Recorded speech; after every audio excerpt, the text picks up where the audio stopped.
ഞെട്ടിക്കുന്ന ഒരു വാർത്ത ഇപ്പോൾ പുറത്തു വന്നിരിക്കുന്നു. 5 വയസ്സുകാരിയെ തട്ടിക്കൊണ്ടുപോയി പീഡിപ്പിച്ച് കൊലപ്പെടുത്തിയ കേസിലെ പ്രതിയെ പോലീസ് വെടിവെച്ച് കൊന്നു എന്ന വാർത്തയാണ് പുറത്തു വന്നിരിക്കുന്നത്.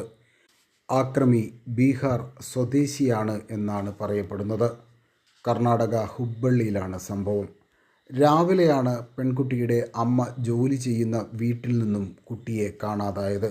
തുടർന്ന് എല്ലാവരും ചേർന്ന് അന്വേഷണം നടത്തിയെങ്കിലും കുട്ടിയെ കണ്ടെത്താൻ കഴിഞ്ഞില്ല.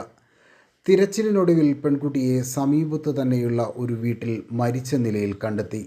പോലീസ് സമീപത്തുള്ള CCTV ക്യാമറകൾ പരിശോധിച്ചു. അങ്ങനെയാണ് ബീഹാർ സ്വദേശിയായ ആളാണ് കുട്ടിയെ തട്ടിക്കൊണ്ടുപോയത് എന്ന കാര്യം വ്യക്തമായത്. പോലീസ് കേസെടുത്തു.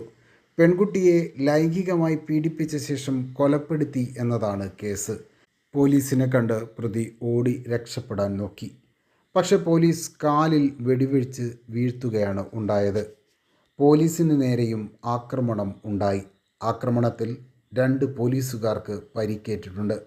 വലിയ സംഘട്ടനത്തിന് ശേഷം സമീപമുള്ള ഒരു വീട്ടിലെ ശുചിമുറിയിലാണ് പ്രതിയെ മരിച്ച നിലയിൽ കണ്ടെത്തിയത്.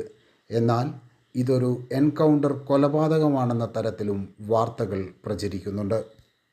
കൂടുതൽ വാർത്തകളും വിശേഷങ്ങളും അറിയുവാൻ ഞങ്ങളുടെ ചാനൽ സബ്സ്ക്രൈബ് ചെയ്യുക.